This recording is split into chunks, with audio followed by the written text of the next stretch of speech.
Afternoon. It's that time again. It's the New Day Show. I tell you, listen, I am running ragged. I'm live in Atlanta, Georgia at the Impact Studios, new studio in Atlanta. That Impact is starting. This is the first night for live recording going tonight with Bishop Marvin Sapp, Dietrich Haddon, Ben Tankard, who else? Lucinda Moore, Griff, the comedian. Thousands of people are already standing in line outside. I went outside. It was like they said 1,200 people in line. They were not kidding. The line is wrapped around the building. This is listen, I'm sorry. Y'all know how much I love you on this show, but I'm going to have to get off early. But listen, let me tell you, thank you for this entire season. You have supported us. You've made comments. You've watched. I just pray that you've been blessed by all the content. My co-host, Dr. Karen Holly in Texas, who has some major thing going on in Dallas today. Dr. Michelle Robinson has a part in what I'm doing here. So she's here, man. It's so much going on. This is a blessed season time. I thank you for supporting us.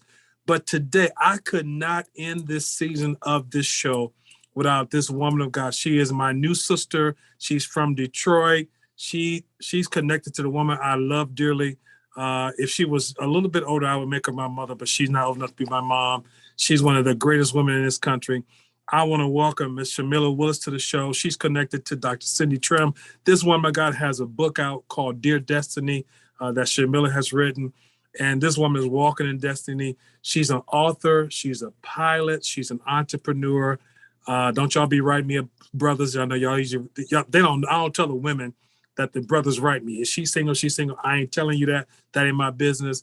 I'm going to get off the show today, and she's going to be with Coach Kim Bettie. And Coach, listen, take her. Let her be free. Y'all talk it through. That's one thing about this is going to be amazing for you watching because, listen, you got the coach here, and the coach is talking to a young lady who's written a book called Dear Destiny. What a wonderful time to set yourself up for 2023. Your life is not going to be the same in 2023. She'll be back with us, our very first show in 2023, to talk about what you've started to create and how we can make sure that your destiny come to life. I love you with the love of God. Coach, it's on you. Thank you, Sha'Malia, for being with me. And I apologize. Thank you, Bishop. I've been trying to get you on, and now I got to go. Don't tell them. You guys have a great show tonight. Thank you so much, y'all. Peace. Love you. We'll see you in January. Coach, take it away. I got it. Yes, Sha'Malia, as soon as I found out about you and your book, you know, I in full transparency, I had a client emergency. I'm a coach, I have a practice.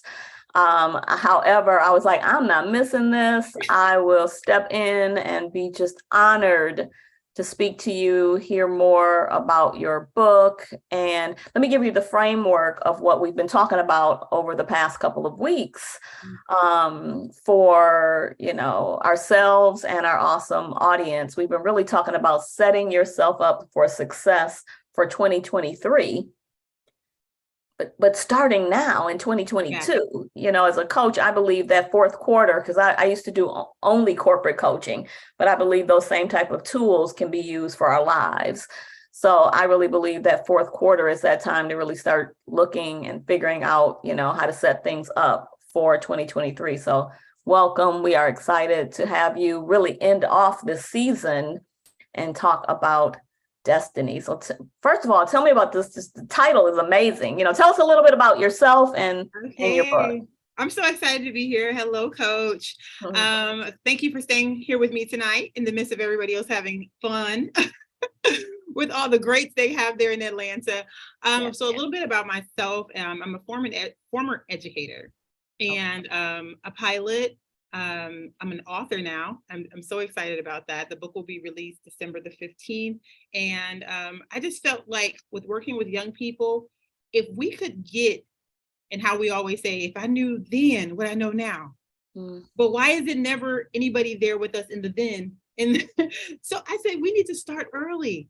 We need to start early and start to lay out the framework for these young people so that they could really stand on our shoulders and really not have to make the same mistakes that we did, and that they could start from a greater place so that they could, you know, it could catapult them, and at a very much so younger age than at 40 and 50 and 60 that they get it together, that they could be ready and prepared for the world at the age that they should be. You know, more of that 21 coming out of college, you should be able to have your financials in order to purchase a home.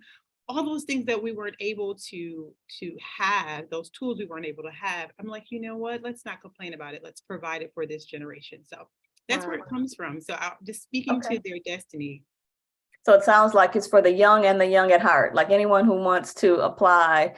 Did you say a pilot as in like flying planes pilot? Flying planes. Yeah, I'm actually here now. That's where I'm at my office. I work for Tuskegee Museum. So the Tuskegee Airmen National Museum, and flying planes, the real planes. If I was zooming on my phone, I would take you guys for a quick tour around the building and let you see a couple of the warbirds. Well, as Dr. Keith said, we're going to have you back on in 2023. So yeah, share with us Dear Destiny. What's that about? So Dear Destiny is a book for young people. And as I've told many people about the book, they're like, wait, it sounds like it's for more than just young people. It sounds like we just really want to create that well-rounded young lady. And we want to give her the tools of etiquette, how to walk in, how to be chosen out of a crowd. Down to we have finances, how to understand your credit. So when you're making purchases, you know what's happening, you know, your credit debt ratio. So just giving them all the different tools that they need that will help them to prosper in the future. So I worked at Vista Maria, a girls' home here in Detroit. I volunteered for about 5 years. And I kept having that conversation over and over, trying to give them everything. And then something clicked. Put it in a book. Put it in the book and they will have it, and they will be able to go back and look into that chapter, and whatever it is that they're going through, or if they need help and friendships, they can just go to that chapter and be able to, you know, read that information, take those tools and be able to use it in their lives. So just speaking to their future, but somebody spoke into my future. You know, when I was in middle school, I had amazing teachers. I was just so blessed with amazing teachers, but they would consistently not really speak as it pertained to where I was, but where they saw me going. So, you know, catching me in the hallway with full of energy, but instead of them telling me to go sit down somewhere, they would say things like, she's definitely going to be, you know, on America's Next Top Model, or, you know, America's Talent, whatever, just speaking those things. And so I feel like that's a need for me speaking to the generation to come and tell them that, you know, your destiny is going to be great. Right. And I can't help but I always see the big picture there. I love that you're a pilot and it's all about the destination, you know, like pointing yourself in that direction and going and traveling and being brave and courageous. It sounds similar to that. So like Miss Manners, but Dear Destiny, it sounds like. Correct. So what are some of the tools that you find that people need today? The young, and like we called it, I say young at heart just because you're open to change, and that's what we're talking about. So what are some of the tools? So I definitely believe the tools are, you know, just manners. You know, my parents were from the South, so we thought it was very normal that when we went to people's houses, we came in and we sat down. But then the next generation, looking at my nieces and nephews, their friends come in and they go in the refrigerator. You know what? I'm just going to have to say that maybe you were not taught. And so I wouldn't want to have young people to be judged when they're not taught. I think that's so unfair. So I just want to wrap my arms around them and give them those tools and say, hey, this is what you do when you come into someone's house. Or if you're the person that's inviting them in and you're hosting them, even though you're just thinking these are my friends, but you're hosting that person. So you want to tell them where your shoes go, where your purse go, where your bag goes, where your coat goes, so that somebody in your family doesn't have to say, why is she sitting on my why is she sitting on my couch that we don't sit on, or why that person doesn't know. So just teaching them and giving them the tools, how to be a host, how to be a guest, you know, how to respond when someone invites you to a dinner or a birthday party. So it's just tools that it actually sets you out from the rest. So if you go somewhere, I remember my first day in college in law class, and the professor called my name. And I said, I didn't hear her. So I said, yes, ma'am. And then she said, go to the head of your class. You know, just how you respond, and someone being able to say, wait, she's been raised a certain type of way. Actually, you will be chosen over another person because they feel like they can trust that you would behave properly. So those are the tools that I wanted to just share with the young people and the young at heart, as you say. It's so interesting too, because I was just talking, I do a lot of coaching with leaders and teams, and diversity is in the room, you know, people of all ages, of course, backgrounds and things like that. The age gap has been really interesting. And I was talking to one of my clients, and she was saying that, interestingly enough, she has her mom works in the business, and she's 80 years old. And she was saying, like, my mom has such an interesting or different kind of work ethic, or the way that she carries herself at work, and it's just different. And I'm with you. I never like to put people down. I don't like when people say those millennials, or, my daughters are millennial. Like, that's not the point. It's just that there's a different approach and adaptability that has to happen. And so what do you find with the manners and the etiquette that can bridge over to the workplace? Because you said, like, the people coming out of college and things like that. What are some things that you think might be missing? I think just general knowledge of etiquette, even going all the way back to them interviewing for that position, being able to have questions that you have prepared, the interviewer knowing that you're prepared for that interview, not thinking you can go in and talk how we may speak to our friends on a daily. I was just doing a little mock interview with one of my former students, and she said something to the degree of, you get what I'm saying? And I was telling her, you can't get over familiar, no matter how kind the person is to you. I said, you can't get over familiar with that individual, because they want you for a job, not for a friendship. Yeah. And then I was saying, being very considerate. I said, but you have to be knowledgeable once you get out of the vehicle to go into the interview. Did you hold the door for the person behind you? Because think about not holding the door, letting it slam in somebody's face. And when you go to sit down, it's the person that's interviewing you. So you need to just be prepared way before. And when you get there, you can sit and have your questions prepared, and you'll be more relaxed. Wow. So so with the younger people, I think about, them getting jobs and the career paths. And I think that starting earlier, even them knowing what it is that they want to do, or having some type of idea about their strengths, it's really helpful for them. But we rarely find amazing coaches like yourself to say, let me coach you through this, let me help you. And by the time we get to that, it's us undoing so much, and you have to undo so much of all those layers that we've now placed on ourselves, just so that we can get to the place that we need to be. But, how about let's not find ourselves going through all, adding all those layers, and have to unlearn so much in that way. Interesting. So how do people take to it? Do they feel like, I get this, or is it? Definitely, they feel like, I get this. And I think the benefit of it being me, for the Lord to choose me to be the instructor, coming from the inner city, I feel like I understand how to relate to those students, because something that my mentor taught me, I am you. I'm a person that comes from the same place you come from. I definitely do understand. And I know that you may not even know the value of what you're about to get, but you will in the future. So like our parents would say, you understand by and by. It's very much so true.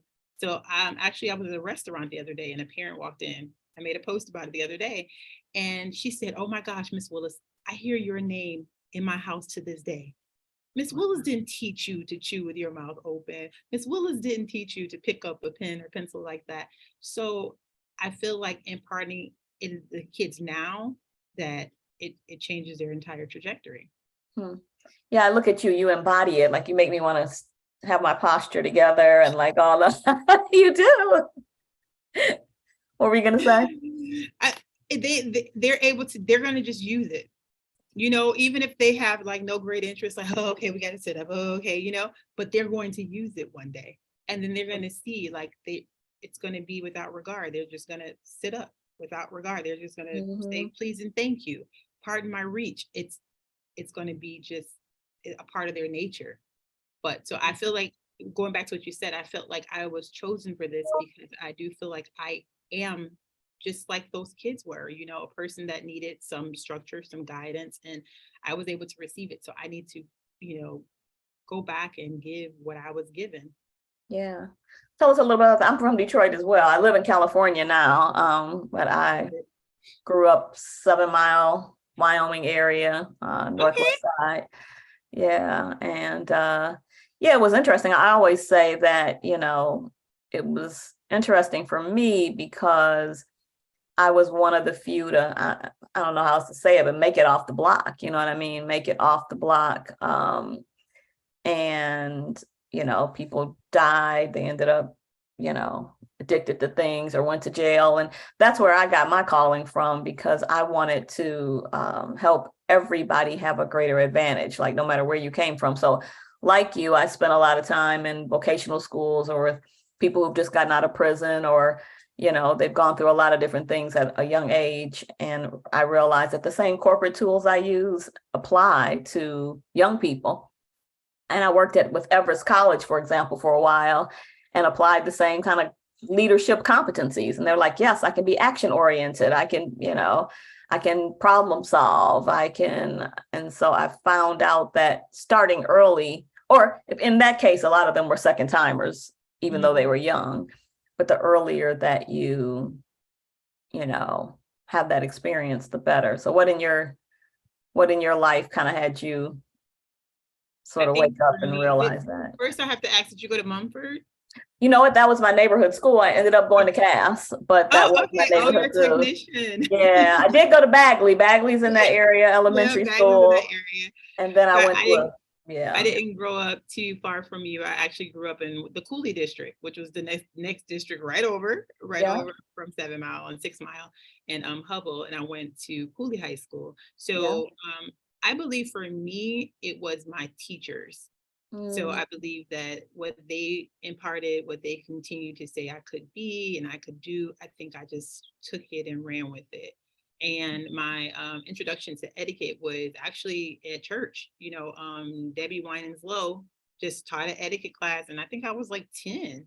And I was like, wow, this is amazing. Like, there's a right way, And I do feel like we were a little bit ahead again, because my family came from the South. So my mom was big on manners, big on what she called respect. And so I felt like, okay, this encompasses the respect portion as well. But as far as, what fork to eat with and all of that, it just wowed me. And I've just gained a great interest. But then I understood that a lot of times when my students would misbehave or say they didn't want to go somewhere, if you get invited to the White House and you don't know how they behave at the White House, it would kind of cause you to probably not want to go. So once you give them the tools, then they're like, oh, I'll be more than happy to go, because I'm ready. I'm ready to dine with the greats, because now they have the tools. So I think that it's so beneficial to teach the kids, because it just gives them a greater level of respect for themselves.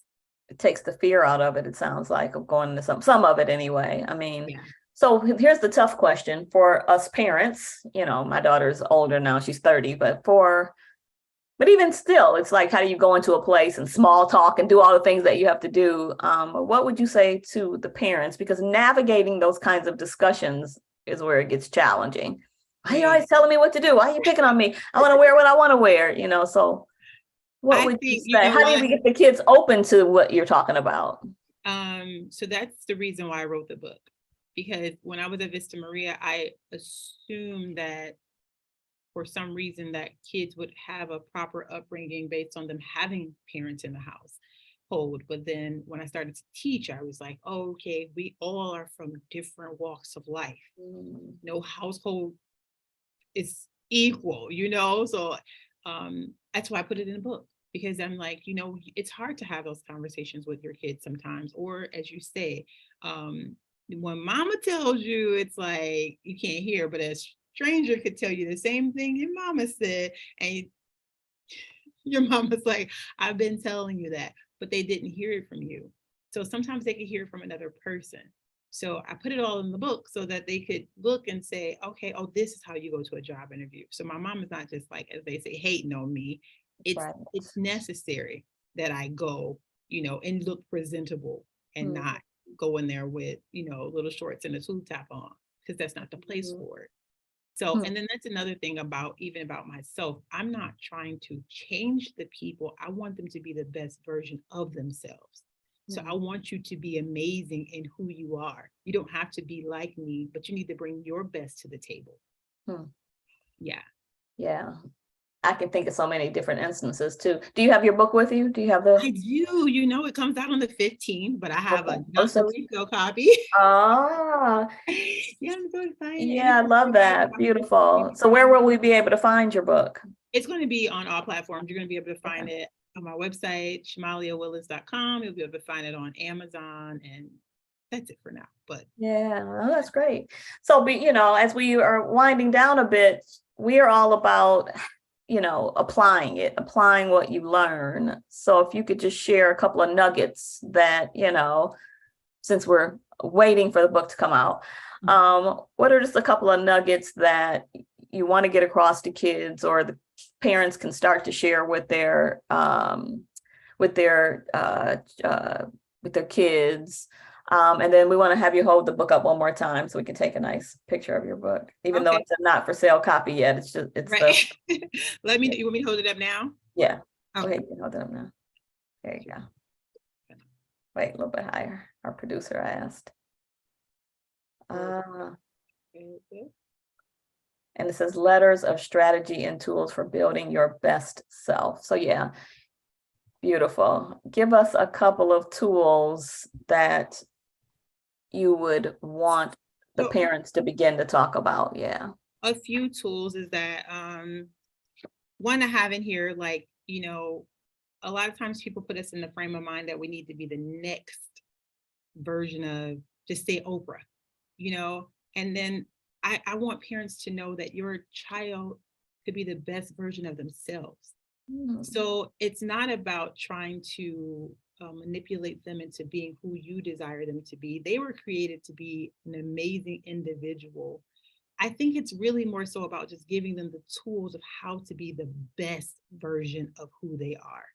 The best coach. So you don't have to, emulate this person, or be, what you do is take the good from that person. Oh, okay, she's on time all the time. I can take that and be on time. This person, they're always direct in what they say. I can stop being so bashful and learn to be a little bit more direct, but understanding how every young person is unique, but they need to be seen as being unique. I don't want you to see me and wish that I was like my brother or like my sister. I want you to observe me and my uniqueness and actually speak to it. Another thing is that parents, it's very helpful for them to tell their children how they see them, to remind them of their destiny. So again, I told you I was running and jumping. I used to I just had so much energy. But instead of my teachers saying, let me write you up for being, for misbehaving or singing while you're supposed to be speaking, instead it's like, let me see where you really belong.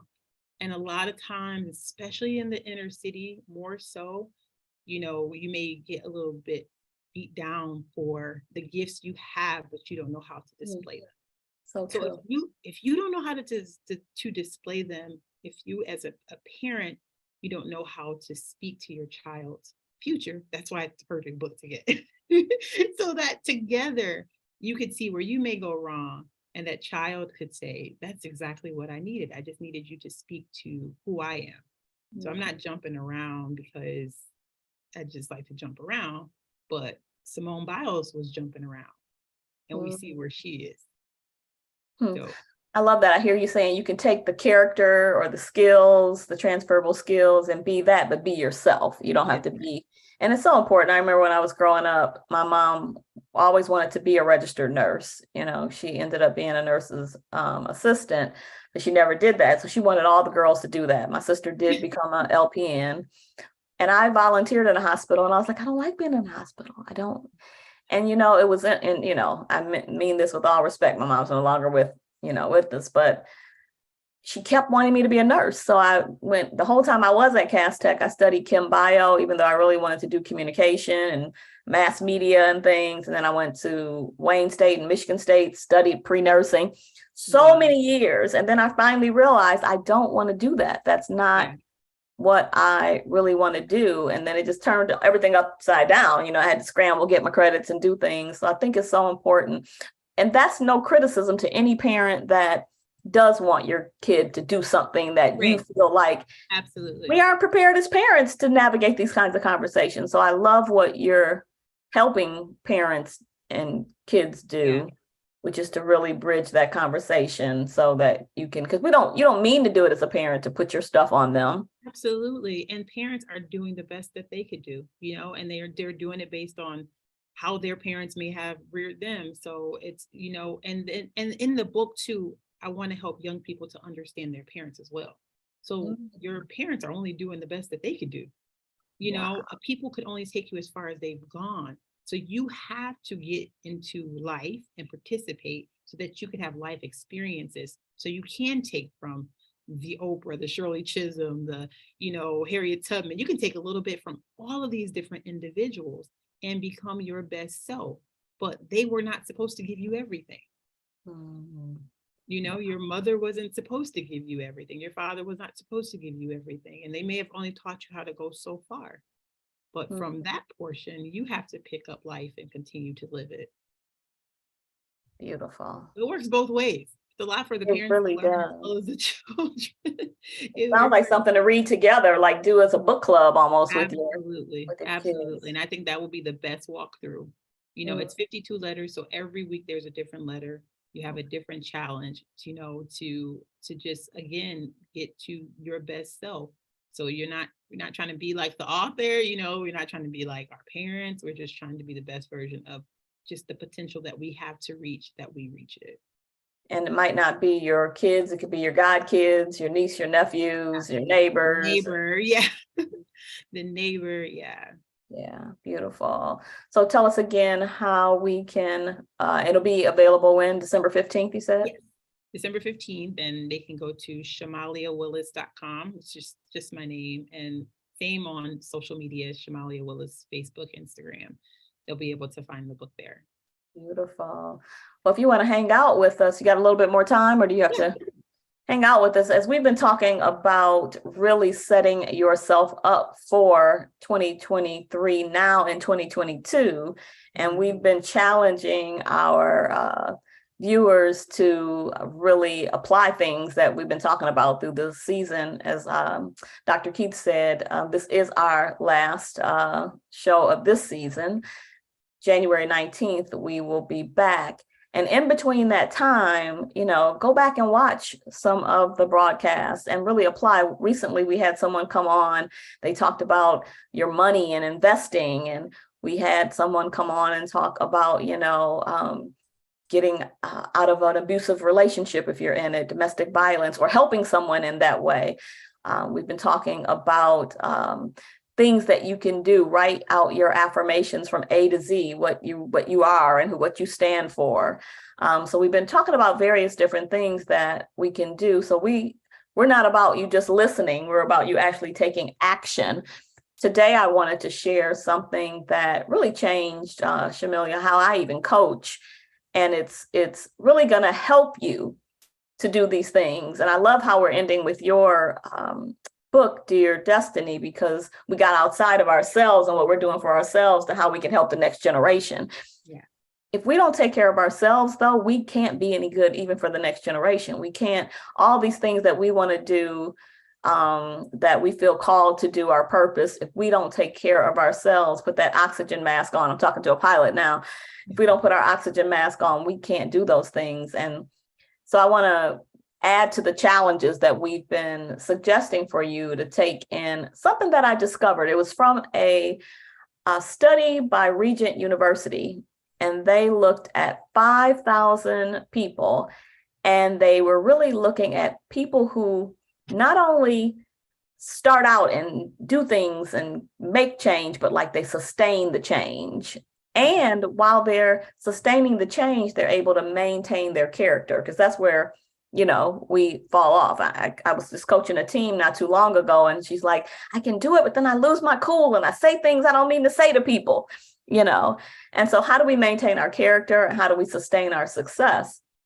And it was interesting because as they looked at these 5,000 people, the people who could do it all had three things in common.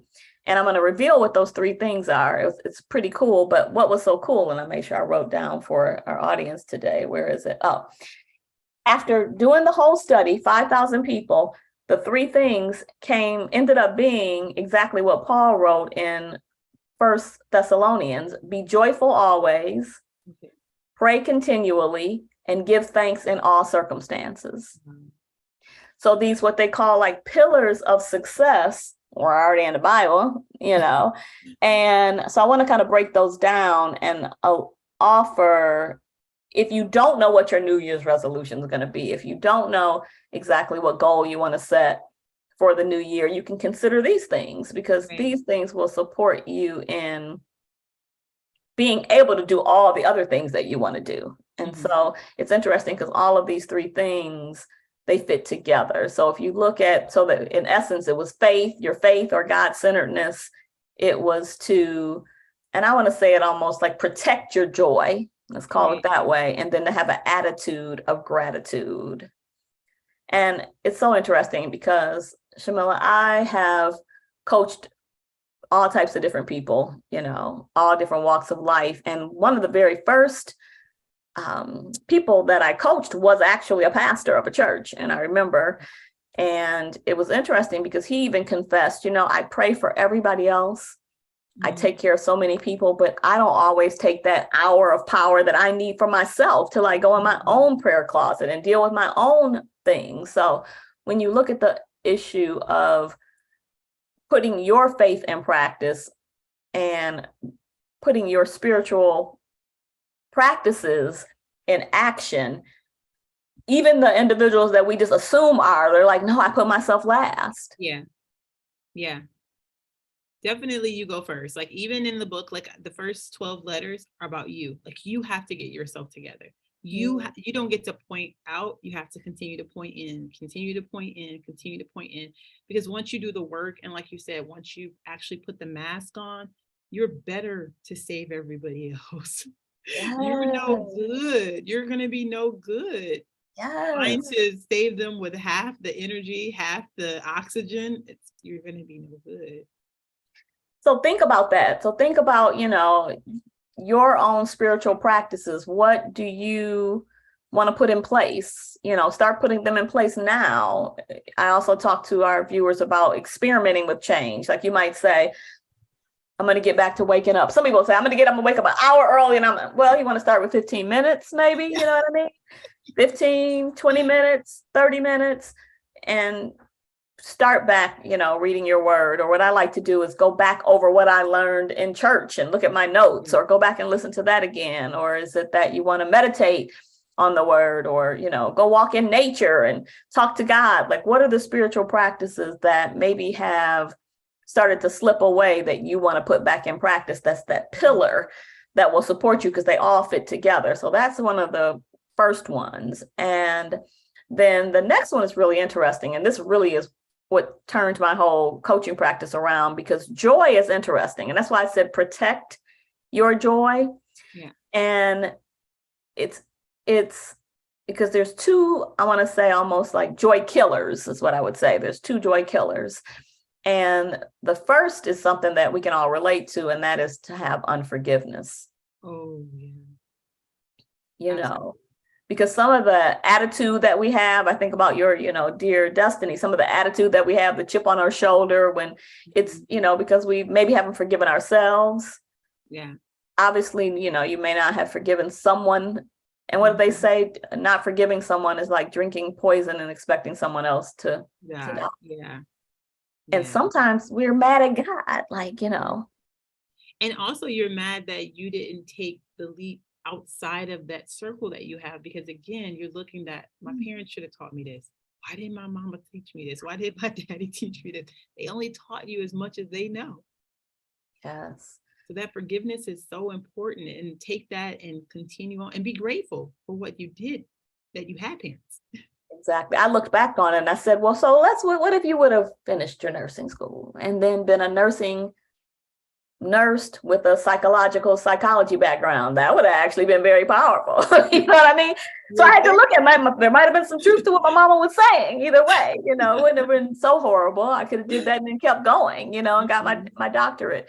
Most importantly, I had to realize she was only doing the best that she can do, and forgive her for that and make peace with it. But it's something that's a challenge, and it doesn't mean that you let people walk all over you. It doesn't mean that you be blindsided and not have boundaries, but holding that in your heart and having that unforgiveness can rob you of your joy in life. And one of the things that the survey really looked at is when you're talking about being successful, we're also talking about like being able to sustain and maintain character, like the fruit of the spirit: love, joy, peace, patience, kindness, goodness, faithfulness, gentleness, self-control. So when we look at even something like, I'm going to start my new diet and I want to sustain that and have self-control, if you haven't forgiven yourself for eating what you were eating before, or, if you don't have that unforgiveness and can't love yourself where you are, you probably will self-sabotage. Right. And So soon. it all fits together. And soon. Yeah. So the other killer of joy is pretty interesting. And that is, and this is my favorite topic, and that's burnout. Burnout will rob you of your joy. But you also have to look at it, because when you're burned out, then you'll stop doing your spiritual practices. Right. So I say, as you look at it, what spiritual practices, and then also, is there an area of, unforgiveness that's in my heart?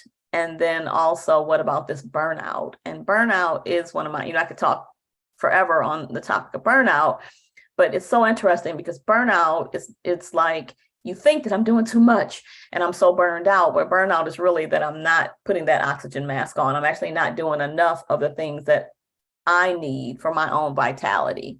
Yeah. And so it's putting those things back. Like, you can look at it like from the wellness wheel, like your spiritual practices. That's why it's all connected. Or taking care of myself physically and mentally, and doing the things that I love to do, taking care of my finances, supporting the community if that's what I love to do, having some fun with my friends. And so it's putting those things back that will help you to either bounce back from burnout or combat burnout and prevent that. So once again, think about what you can do to put those pillars. So now you got 2 pillars in place that's going to allow you, because look, let's really get real with it. How can I be a stand for my kids if I'm burned out, if I'm exhausted? Yeah. And now by default, you're about to start snapping. It's like, that's not even really you. And because you come out of yourself.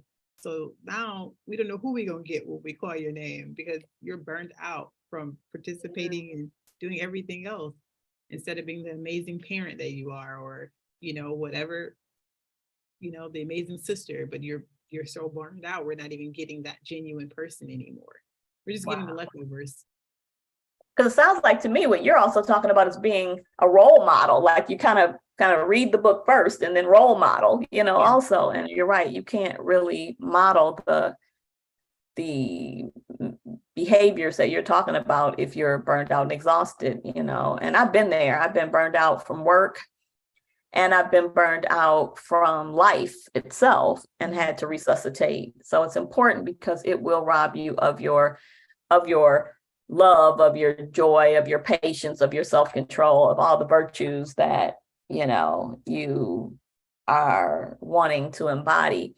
And so that's another suggestion. So if you're wondering, what am I going to do for my New Year's resolution, or what goals do I want to set? That would be another goal that you can set. And the third one is interesting. And it sounds so cliche. Everybody says have a gratitude. You know what I mean? Mm-hmm. It's interesting what the research found, though, is it is an attitude of gratitude or a disposition of gratitude. Mm-hmm. And it's not something, the attitude of gratitude is almost like an antibiotic.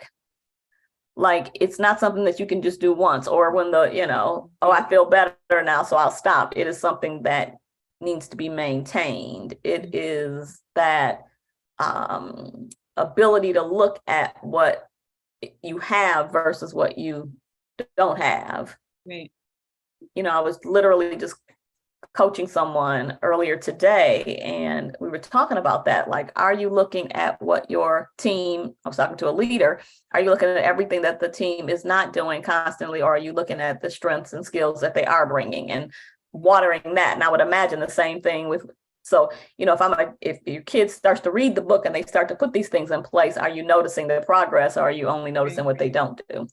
Exactly. Yeah. And a thank you is necessary every time. Wow. It's not just for you, for that person to acknowledge, hey, you didn't have to do this. People don't have to be kind to you. People don't have to extend graces to you. People don't have to help you. So every time a thank you is necessary. And that's for me, and that's for the person that I'm thanking. Because me, in my humility, and then them in their service, we owe that to one another. So I definitely want to say, if somebody's doing something kind for you, you have to say thank you every time. And like you said, it has to be consistent. It's not something you can do one time. It's the antibiotic. You got to keep going. Keep saying thank you. Keep reaching back, thinking, who did that for me? Who opened that door for me? Let me say thank you. The research suggested like logging, and look, everybody has their own strategy. It might be a gratitude journal. Me and my daughter were doing a gratitude jar. We put in sticky notes in there and did that. The experts, the research says 5 blessings a day, like count 5 blessings a day at the end of your day. And that will shift things. You can then see. They also shared a study of, and you'll appreciate this, it was college kids. And they had some college kids who kept a gratitude journal and some who didn't. And the ones who did, they were able to like overcome test anxiety better. They were working out. They were able to navigate relationships better because they were seeing the positive. And in our world of social media and just being bombarded by what, like you said, instead of being your best self, you see everybody else's shiny, best filtered up self. Counting our own blessings becomes so important. So I really encourage that third pillar also of a disposition of gratitude. And I love what you're saying. And then being, thank you. The courtesies of being exhibiting gratitude is important as well. Yeah. And reduce what you're saying. It reduces complaining. Like, if I know that I'm saying thank you when I wake up in the morning, I'm not going to say like, oh, I got to get up again. I'm going to be like, somebody didn't wake up this morning. So just changing the way we think and the way we process things. Yeah, now I can study and get better grades, and I won't be in that circle of people who are easily depressed, because the lack thereof. But there's a lot of benefits. So I suggest that we, as we're thinking about our goals for 2023, think about what the experts have told us are the pillars that will help us to fulfill our other goals. And then lastly, Sha'Malia, I always say, look, don't be so tough on yourself. Like you can experiment with these changes, baby steps. Yeah. So give us an example. Let's tie it in a bow. So give us an example of one of the behaviors that you suggest, and we're going to talk about people in general. It might be a young person or a young person at heart. What would you say could be one thing that you could do? And I'm going to take you through how you can experiment with change with it. I'm going to break it down for you. What would you say? I would say being hard on yourself, trying to reach, if I'm answering correctly, trying to reach some form of a milestone. I want to be this. Like when I knew that I wanted to be a pilot, I knew what the process was. And it just seemed like it was so long. And I just kept trying to rush it. But when I got there, I understood that all the timing was necessary. So just not rushing things and knowing that timing and everything, that all the pillars you said, so necessary. Gratitude is so necessary. Me having the faith in the journey is so necessary. So I hear you saying someone might be struggling with, to get to your destiny, you might be struggling with impatience. Yeah, impatience and comparing yourself. I should say that too. Let's analyze those two. So that could be anyone. That could be a young person or a young at heart. And if that was the case, what you would do is let's take the challenging one of comparing oneself. Because, that's a really big deal for all of us. I wish I had a bigger house. I wish I had a bit better car. I wish, I had that job, or, whatever that case is. I was an RN. Thank you. All the way there. I wish my mama wouldn't have did that to me, so I could be, whatever it is. And when you think about it, I say there's a mindset of experimentation so that you don't feel so frustrated, because the last thing that you want to do, as we've been talking throughout the last few weeks together is put more stress on yourself as you embark on a goal, right? You want to take the stress off. So see it as an experiment. So in other words, I'm going to think about, in order for me to stop comparing myself, what do I need to change? Like, what do I need to do to stop comparing myself to others? And you would literally make a list. Like, so I'm going to only go on social media for 2 hours instead of all day, because when I'm on there all day, it makes me, really compare myself to others. I'm going to do what Coach Kim Bettie, Coach KB said, and I'm going to start counting my blessings. That's what I'll do to stop, comparing myself. I'm going to go see a therapist because, I need to talk to someone, because I really am like really anxious when I think about it. So you write down what you might want to do, and then you pick one thing and you say, this is the thing that I'm going to do. So maybe you say, I'm going to get, I won't wake up in the morning and go straight to social media. That's what we'll do. I'm going to get in my word first and really get grounded. And so then you just experiment with that. Like you say, for the next couple of weeks, I'm going to attempt to pick up my phone and go, because I've been doing it. This is something I do. I go straight to my Bible app, as opposed to going to emails or, Facebook or whatever the case is. And so let's say you attempt that. As you do that, though, you might succeed, you might not succeed. So whatever goals you're attempting to put in place, you might succeed and you don't. And then when you do, yes, I did it. Well, what really helped me to do it? Well, I, put that app in one place as opposed to the other so I could grab it easy. Or maybe I set a reminder that told me that, so what really worked that had you do that? And then if you don't do it, what got in the way? Like, why did I pick it up and look straight at Facebook or look straight at my emails or not do that? And then you journal that. So you really journal what you did that worked and what you didn't do that didn't work. I love that. And then you really get to the root of it. Like, why? Yeah.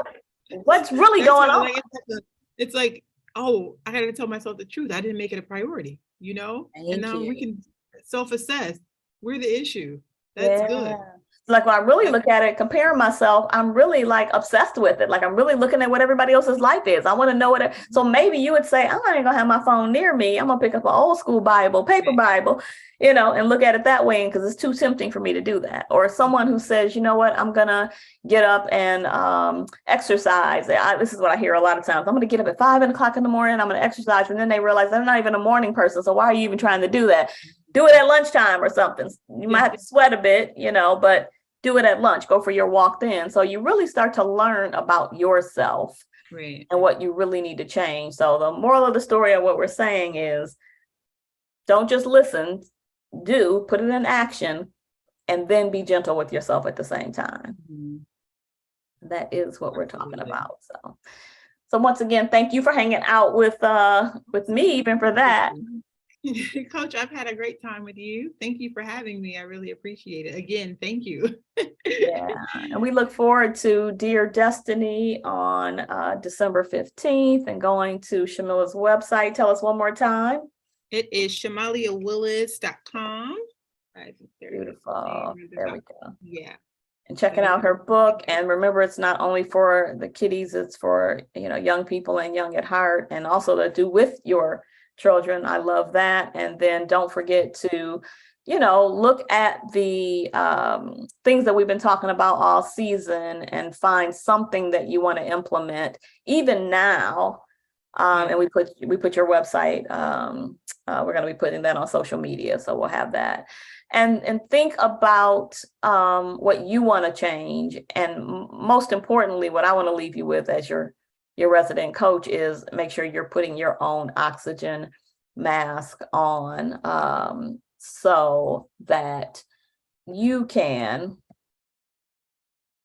so that you can make that difference too. So you can't help other people if you are, burned out. Yeah. And then remember those pillars of success that can help you in that would be to get back into your spiritual practices and practice preventing the killers of joy, like burnout and unforgiveness, and then make sure that you practice an attitude of gratitude. And don't try to do it all at once. Just pick something, experiment with change. And I think what I'm going to do is practice my posture, because is that in your book about the posture? It is. Everything's in there. You have Give me a tip about that. Give Coach Kim Bettie a tip. Good credit and everything. Well, the tip is just to pull yourself up, and it's practice. It's like you said, just doing it every day. The consistency will help you, but also it helps with your breathing. It helps so that you don't have back problems. It relieves you of, the pressure and on your lower back. So it's very beneficial. It's very beneficial. And it is for, again, I watch my students that I taught be chosen out of a crowd. And, oh, we'll take her. We know why. Because you're sitting up, it makes a person feel like you're hearing them and that you're attentive, and it makes a difference. I want you to know how amazing you are, because, I didn't even know that was in the book, but you're demonstrating it. I think that's the message that I want to share with you, is that how you carry yourself just in the few minutes that, I got to know you. You're modeling that. You embody a Dear Destiny or Miss Manners kind of thing. And I love that we're from the same place. And yes, a mile apart. And guess what? I never have a ponytail in my hair. Like, I never. You look adorable. You do. Of all days. But anyhow, yeah. I'm just excited that I could have been the person to be chosen to help, in my little small part that I'll play in this world. And even what I give to my students and watch them, I've been teaching for over 16 years. So when you watch them come back with their stories and their posture, and you're just like, I'm just blown away. Like, wow, look at this individual. Always had it in them. I'm not giving them something that they don't have. I'm trying to bring the best out of them. It's already in them. Beautiful. So if it wasn't me, it would have been somebody else that would have crossed their path and, told them to sit up. Well, we thank you for that. Thank you for mine. I'm going to work on that and experiment with that. And, on behalf of Dr. Keith and this whole, this season that we've had, I want to say thanks to all of you, because I know you've been chatting and sharing the goals that you're going to set and what you've been doing, and keep doing that. And make sure that on behalf of It's a New Day, we are so much looking forward to seeing you January 19th. I've already committed to Dr. Keith that I'm back for another season. So it's a new day today. And we are looking forward to the new day tomorrow. And we'd love to have you back on and bring some of those success stories of your the kiddies at the yes, I can't wait. And how the book is going. And we want to hear from you and let us know what goals you're putting in place and what we are looking forward to in 2023. So I've been just really enjoying being a segment host, and you can reach me at Coach Kim Bettie or kimbettie.com. And Dr. Karen, keep the questions coming for her, and Dr. Michelle as well. They're out there doing their thing today. So thank you all, and we will see you next year. Okay.